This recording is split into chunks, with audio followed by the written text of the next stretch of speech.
10 secret bases rumored to store alien technology. Part 1. The reason they had to hide it. What if the greatest discovery in human history was never announced? What if it wasn't hidden because it was unbelievable, but because it worked? For nearly a century, governments around the world have denied one thing above all others, that non-human technology has ever been recovered on Earth. And yet, entire military bases exist that do not appear on maps. Budgets vanish without explanation, and witnesses who speak too clearly disappear. Tonight, you are not watching speculation. You are stepping into a pattern, a global pattern of secrecy, underground construction, and impossible technology, all pointing to one unsettling conclusion.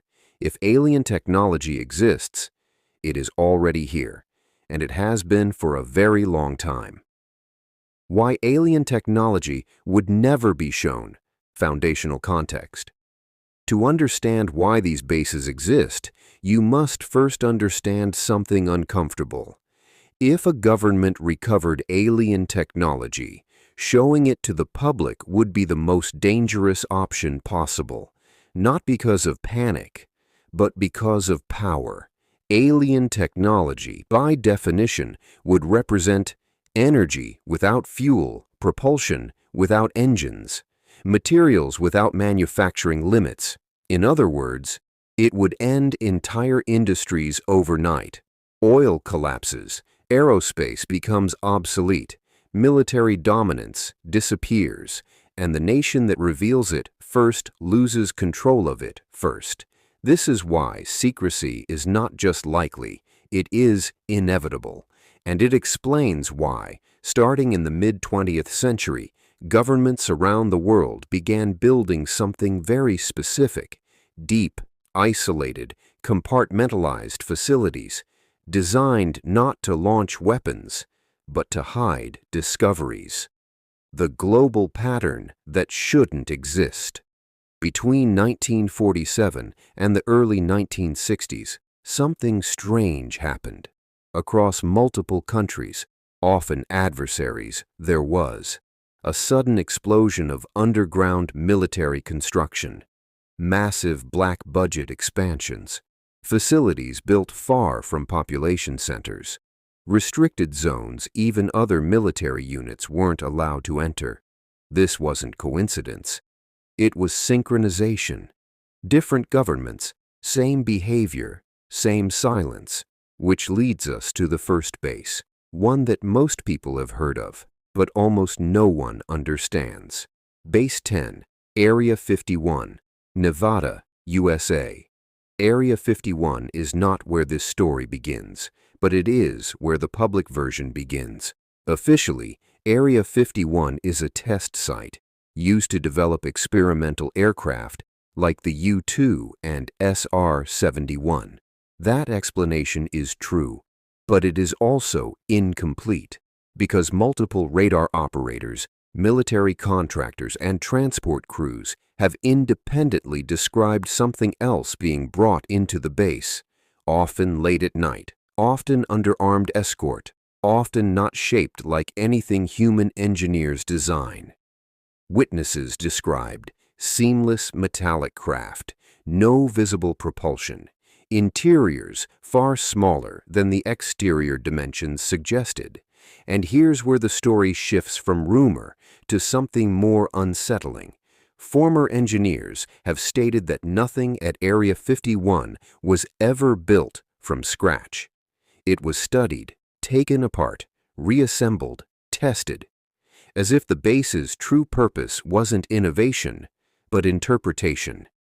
Yet even Area 51 insiders say something critical. Area 51 wasn't where the real work happened. Because Area 51 was visible, and what you don't want found, you never leave above ground. The move underground. By the early 1950s, military planners understood a terrifying truth. If alien technology existed, keeping it in a single visible location made it vulnerable. espionage, surveillance, attack. So the strategy changed. Technology would be split, moved, buried, and the most sensitive components would be relocated to places with three properties. 1. Natural geological cover. 2. Total airspace control. 3. Zero civilian access.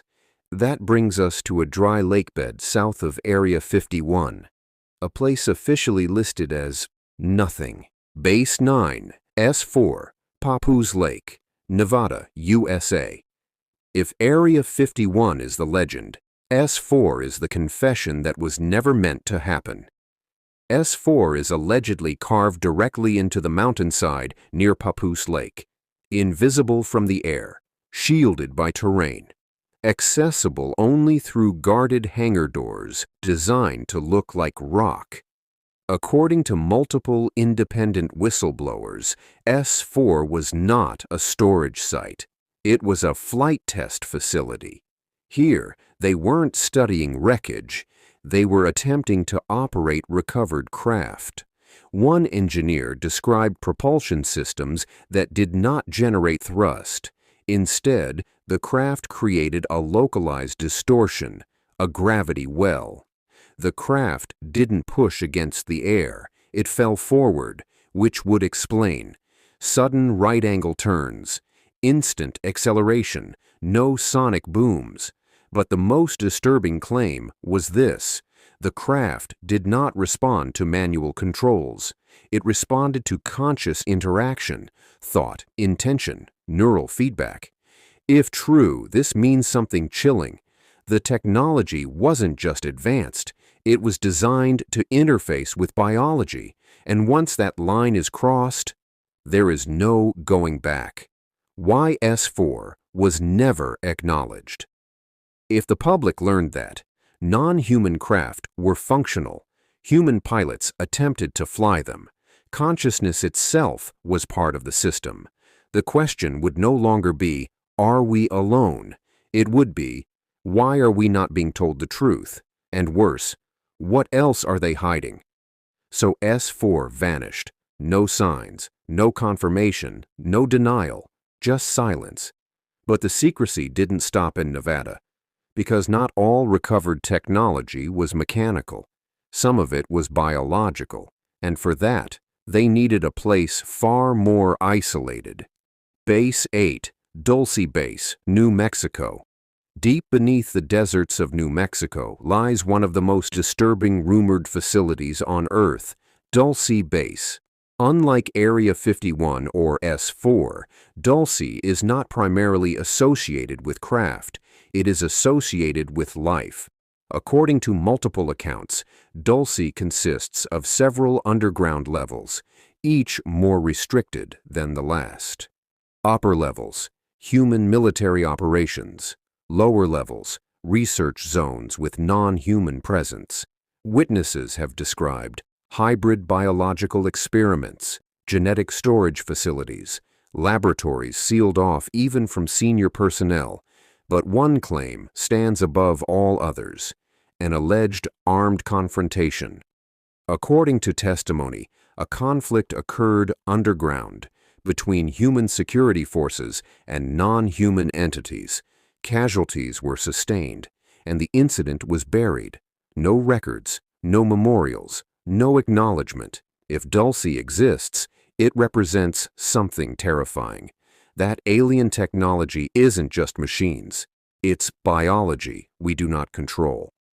The moment everything changed. Here is where Part 1 ends for a reason. Up to now, governments could claim curiosity, defense, preparedness. But once biology is involved, the question shifts. Because experimenting with non-human life isn't defense, it's integration. And if even a fraction of this is true, then humanity crossed a line decades ago, quietly, secretly, without consent. And the bases you've heard about so far are not the most extreme. They are the introduction. In Part 2, we move outside the United States to bases buried beneath mountains, ice, and foreign soil, places where entire cities exist underground. places built not to research, but to contain. Part 2. The Global Containment Network. So far, you've seen the pattern inside the United States. Area 51, S4, Dulce. Facilities built to study, test, and in some cases interact with technology that does not originate from Earth. But here's the mistake most people make. They assume this is an American secret. It isn't, because once something is discovered that can alter the balance of power on Earth, no single nation is allowed to control it alone. What follows is not speculation. It is coordination. The moment secrecy went global, by the late 1950s, something became clear to intelligence agencies worldwide. Unidentified craft were not restricted to U.S. airspace. They were appearing over Europe, over Asia, over oceans, over polar regions, and in several cases, they crashed.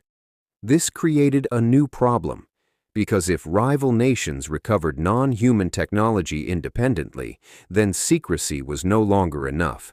Containment became necessary. This is when the deepest facilities began to appear.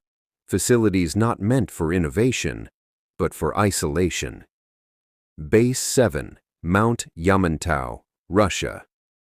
Hidden beneath the Ural Mountains is one of the largest underground structures ever built by humans. Mount Yamantau.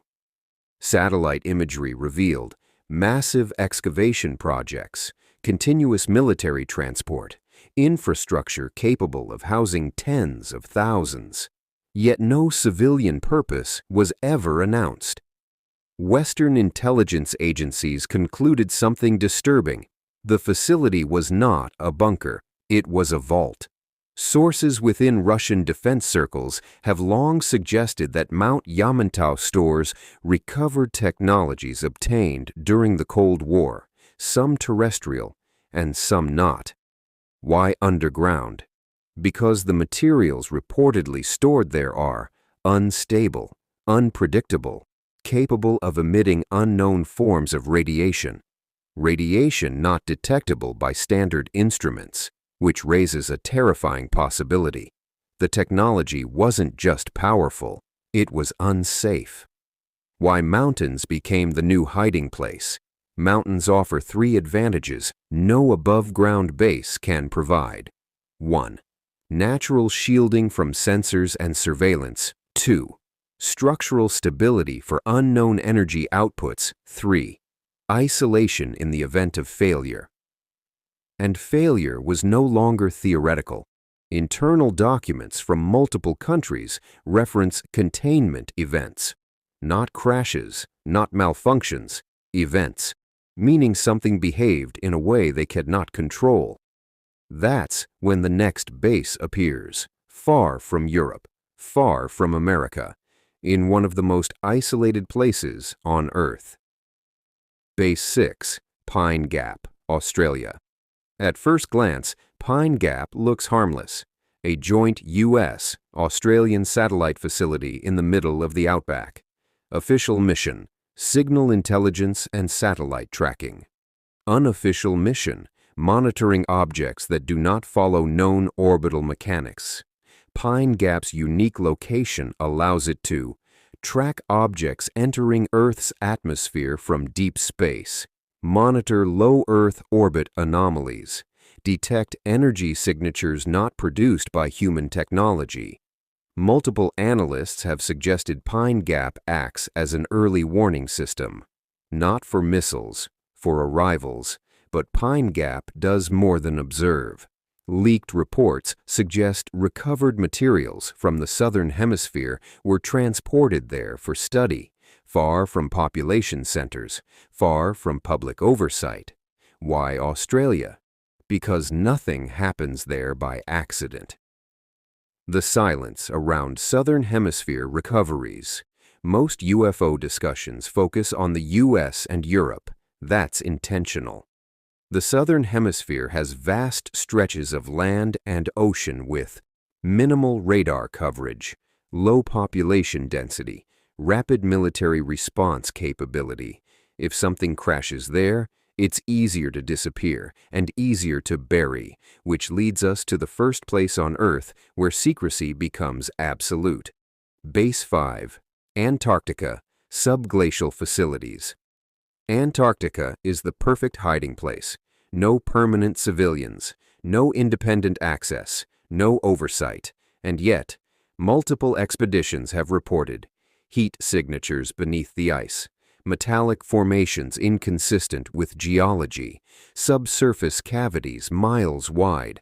Some structures appear ancient, others appear modern, but all are hidden beneath kilometers of ice. Several military insiders have claimed that Antarctica is used not to study technology, but to store it permanently, because whatever is buried there is, too old, too dangerous, or too foreign, to risk bringing closer to civilization. And then there is the claim that changes everything. Some objects under Antarctic ice predate humanity. If that's true, then governments didn't recover alien technology. They found it. The question no one wants to ask. At this point, one question becomes unavoidable. Why does every major power on Earth maintain sites dedicated not just to secrecy, but to containment? Containment implies threat, not invasion, not war, but instability. Something that behaves unpredictably, something that doesn't follow human rules, and something that, if mishandled, could not be undone, which is why the next facility exists, not underground, but beneath ice. Base 4. Greenland Deep Ice Installation. Greenland hosts several radar stations tied into global defense networks, but one installation stands apart. Buried deep beneath ice, this facility is rumored to store materials that require extreme cold, natural radiation shielding, complete isolation, recovered fragments reportedly exhibited, structural changes at room temperature, energy emissions that intensified with heat, unknown interactions with magnetic fields. Cold was the only way to slow them, not stop them, slow them. If this is true, then some alien technology behaves less like machinery and more like a process, one that continues even when powered down. Up to now, you've seen facilities designed to study, test, observe. But everything changes when technology cannot be shut off, because once something keeps operating on its own, you're no longer in control. And that's when governments stopped experimenting and started locking things away. The shift from research to containment. By the late Cold War era, reports suggest a quiet agreement emerged between global powers. Recovered technology would no longer be actively tested. It would be isolated, cataloged, buried, because repeated attempts to interface with it produce the same result: unintended consequences, psychological effects, biological anomalies, electromagnetic disturbances, and in rare cases, disappearances. This is when the deepest facilities were completed. Facilities not designed for people, facilities designed for things. The escalation promise. You've now seen the global network. America, Russia, Australia, Antarctica, Greenland, different governments. Same solution. Hide it, freeze it, bury it. But none of these are the most disturbing bases, because some facilities don't just store alien technology, they move it. In Part 3, we'll uncover underground megastructures capable of relocation, bases tied to unexplained personnel disappearances, and the moment governments realized some technology was watching back. Part 3. The things that couldn't stay still, the problem nobody planned for. Up until now, secrecy worked. Technology was buried, frozen, locked behind rock and ice. But by the late 1970s, Classified internal assessments across multiple countries reached the same conclusion.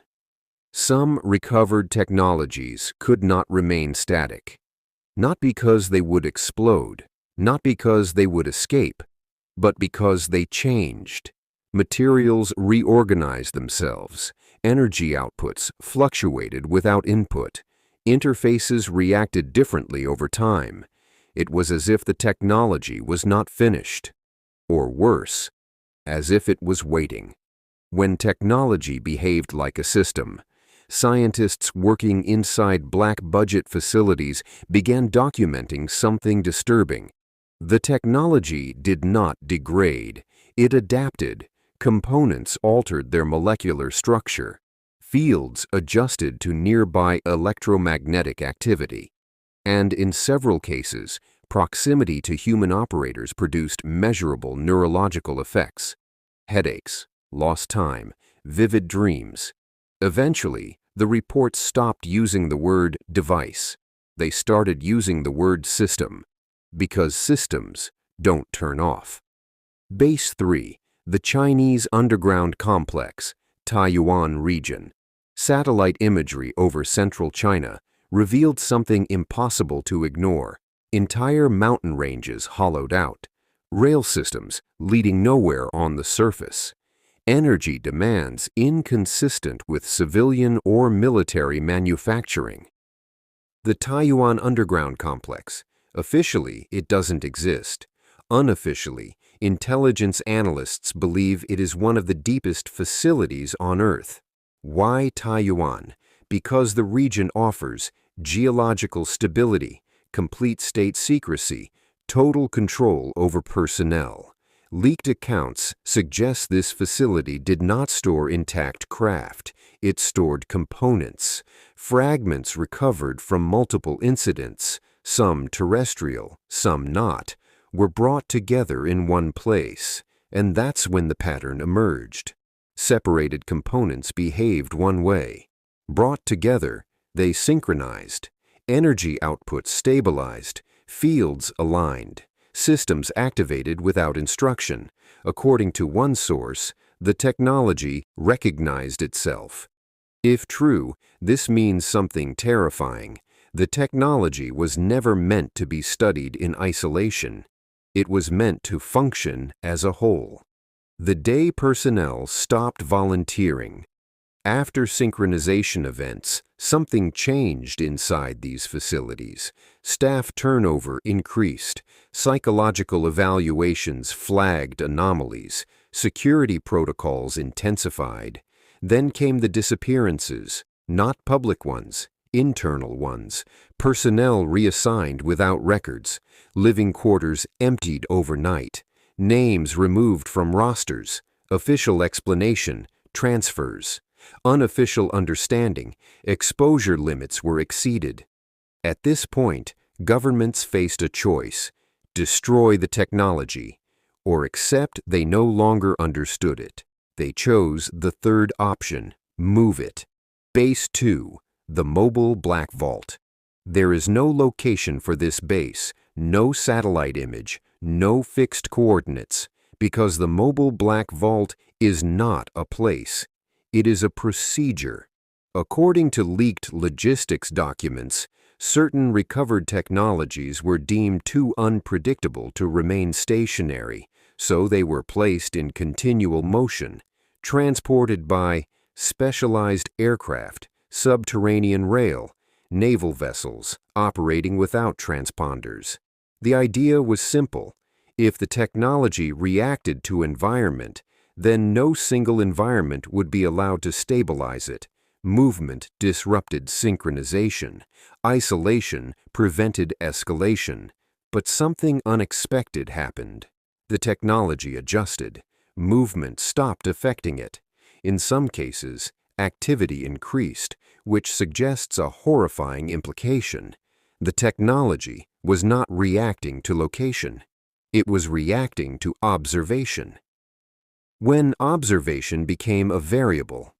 At this stage, scientists stopped treating the technology as inert. They began treating it as responsive. Sensors were reduced, monitoring windows shortened, human proximity minimized, not because of radiation, because of feedback. Repeated exposure correlated with altered sleep cycles, time perception distortions, emotional detachment, and in rare cases, people reported the sensation of being noticed, not watched, not followed, not tracked, but acknowledged. This is where documentation thins, not because nothing happened, but because reporting stopped. The logic behind the final static base. After decades of mobility failed, planners reached a conclusion that sounds irrational. Until you understand the problem. If the technology responds to observers, then it must be placed somewhere no one wants to go. Somewhere psychologically hostile, somewhere remote beyond reason, which brings us to the final fixed facility before Area 51 re-enters the story. Base 1, not the final base, the deep Arctic vault. Buried beneath permafrost lies a facility rumored to exist solely for one purpose: permanent isolation, no long-term staff, no sustained observation, no experimentation. The vault is accessed briefly, on rotation, by teams who remain no longer than hours. Reports claim the technology stored there exhibits reduced activity when unobserved, stabilization in extreme isolation, no measurable synchronization events. In other words, it behaves when left alone, which raises the most disturbing question yet. What happens when it isn't? The shift in government language. At this point in classified records, language changes. No more research initiatives, no more recovery programs. The terms become custodial oversight, non-interference protocols, long-term containment strategy. Governments no longer ask, "What can this do?" They ask, "What happens if we make it worse?" The revelation most viewers miss. Everything you've heard so far leads to a conclusion most people avoid. These bases are not weapons labs. They are not research centers. They are quarantine zones, built by governments that realized too late they were not the first intelligence on this planet, and may not be the most advanced. The turning point. You now understand why secrecy exists, why bases are buried, why technology is moved, frozen, isolated, and hidden. But there is one base left, the one that ties everything together, the one whose existence reframes every denial, every lie, every delay in disclosure. In Part 4, we return to the place you think you already know, and expose what Area 51 actually became, not a testing site, not a vault, but a gateway.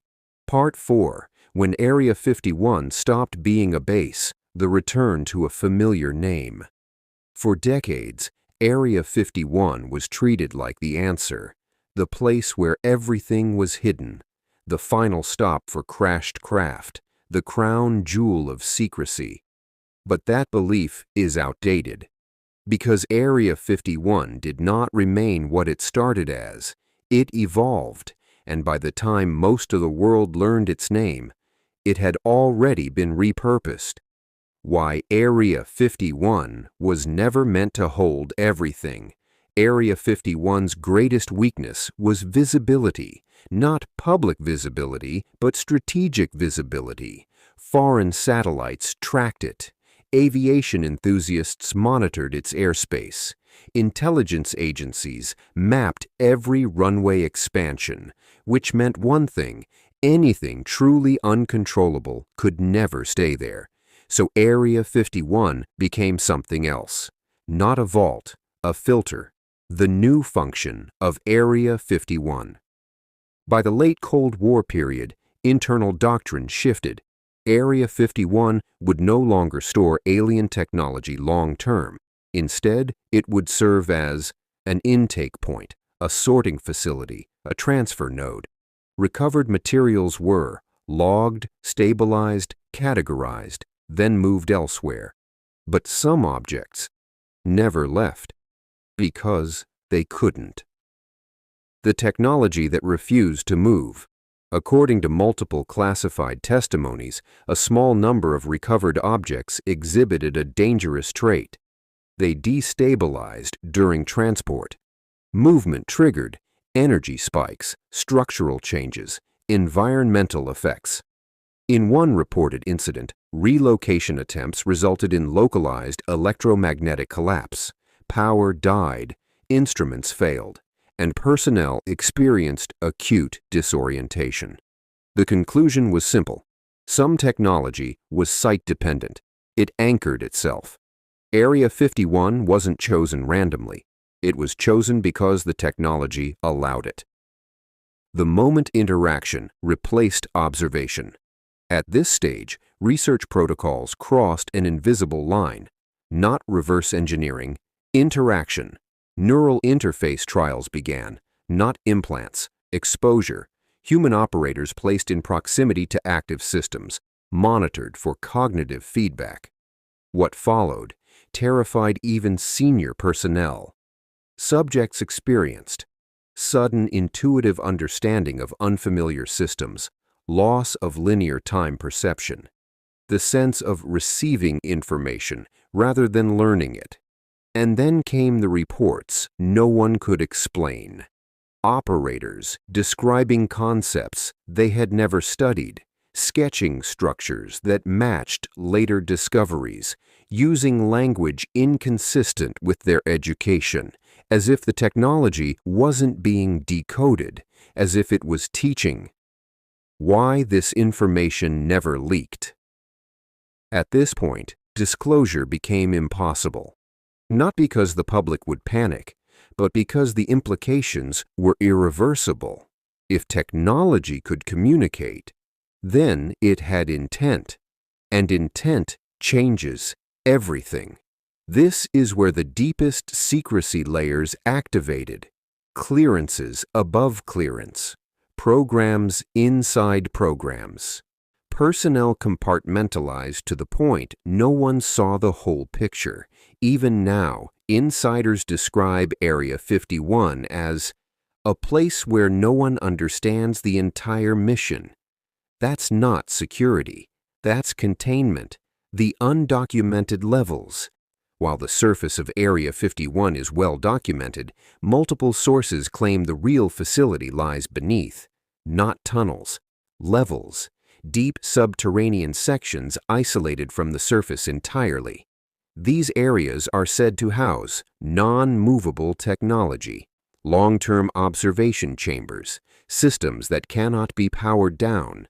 Access is rare, time inside is limited, and no one works there permanently. Why? Because prolonged exposure correlates with psychological degradation, not insanity, detachment, loss of emotional anchoring, a sense that something else is closer than it should be. The question of signaling. One of the most heavily restricted topics surrounding Area 51 is signaling, not outbound signals, inbound ones, unexplained emissions detected during specific alignments, solar events, lunar positions, deep space anomalies, signals that do not repeat on human schedules, signals that appear responsive, which raises a forbidden possibility. Area 51 is not just storing alien technology. It may be acting as a listening post, or worse, a beacon. Why Area 51 never closed? Many ask why Area 51 still exists in the age of satellites and drones. Here's the truth. It can't be shut down, not because of infrastructure, because of dependency. If certain systems require human proximity, environmental stability, specific geographic conditions, then shutting the base down becomes riskier than keeping it active. Area 51 became less a military base and more a stabilization site. The silent agreement. By the early 2000s, something unprecedented occurred. Foreign intelligence stopped aggressively probing Area 51. No escalation, no confrontation, no exposure campaigns. This suggests a quiet understanding that whatever was there was not a weapon to race for, but a problem to manage. The final line crossed. At some point, according to classified testimony, the technology demonstrated autonomous response, not activation, response. Environmental changes triggered internal adjustments. Human presence altered operational states. And in one unconfirmed account, a system initiated activity before monitoring began, as if it anticipated observation. At that moment, Area 51 ceased to be a research site. It became a boundary. The truth that can't be unheard. If everything you've heard so far is even partially true, then governments are not hiding alien technology because they want power. They're hiding it because they lost certainty. Because once interaction begins, control becomes an illusion. In Part 5, we reveal the final base, the one that explains why disclosure keeps getting delayed, why sightings never stop, and why some technology was never meant to be activated at all. The base that doesn't store alien technology, but exists because something is coming back. Part 5. The truth they can't disclose. The base that isn't on any list. There is one facility that never appears in leaked documents, no coordinates, no code name that stays consistent, no permanent staff roster, because this base was never meant to exist long-term. It exists only because something else does, and that makes it the most important facility on Earth. The final base, the Observation and Response Network. Insiders do not describe this as a base, they describe it as a network, a distributed system of monitoring stations, signal analysis nodes, rapid response containment sites. Some are underground, some are mobile, some operate temporarily and then vanish. Their purpose is not storage, it is anticipation. Because at some point, governments realized something chilling. The recovered technology wasn't random debris. It was part of a larger system. The discovery that ended disclosure. At an undisclosed point, likely late 20th century, pattern analysis revealed something no one wanted to see.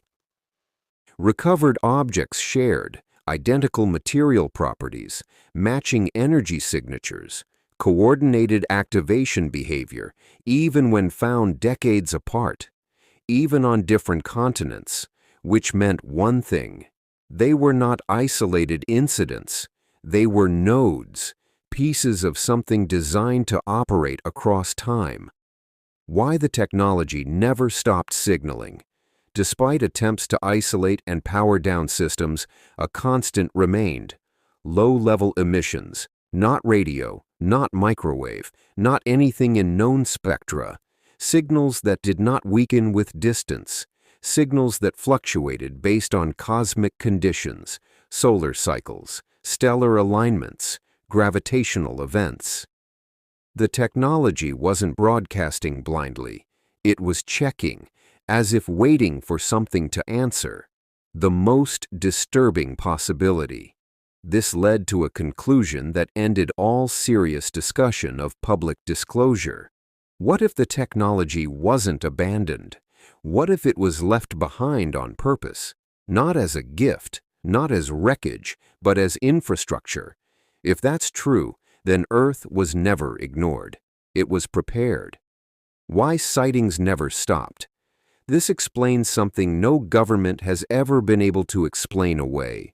UFO sightings did not decrease after secrecy increased. They increased. More sightings, more consistency, more advanced behavior, because sightings aren't mistakes, they're updates. If recovered technology reacts to observation and signals respond to environmental change, then sightings may not be reconnaissance. They may be maintenance checks. The final reason disclosure is impossible. Here is the truth that makes disclosure unthinkable.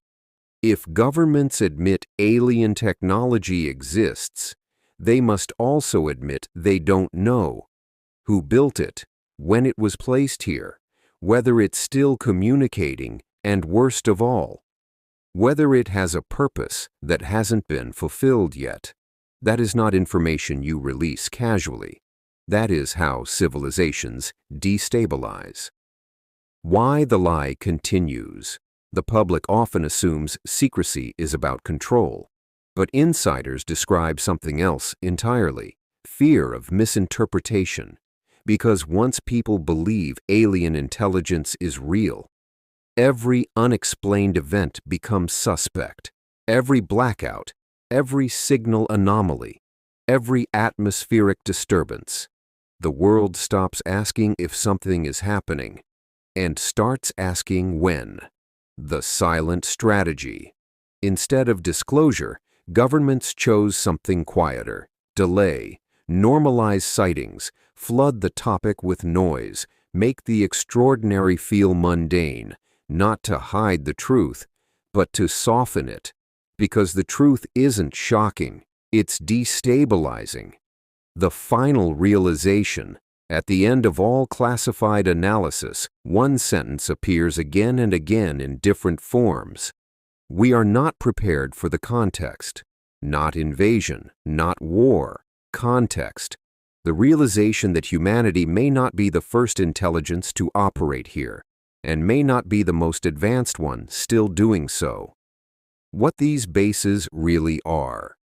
Now you can see the pattern clearly. These bases are not trophies. They are not laboratories. They are interfaces. Points where humanity accidentally touched something far older, far more complex, and far less human than we ever expected. And once touched, it could not be untouched. The question you're left with: if alien technology exists, and it reacts, and it signals, then secrecy isn't about hiding the past. It's about buying time, time to understand, time to prepare, time to decide how to explain something that changes what it means to be human. Because if these bases are real, then they were not built for us. They were built because of us. And whatever placed that technology here has had a very long time to watch. If this story disturbed you, good. Drop your theory in the comments. And remember, some secrets aren't hidden to protect power. They're hidden to protect reality itself.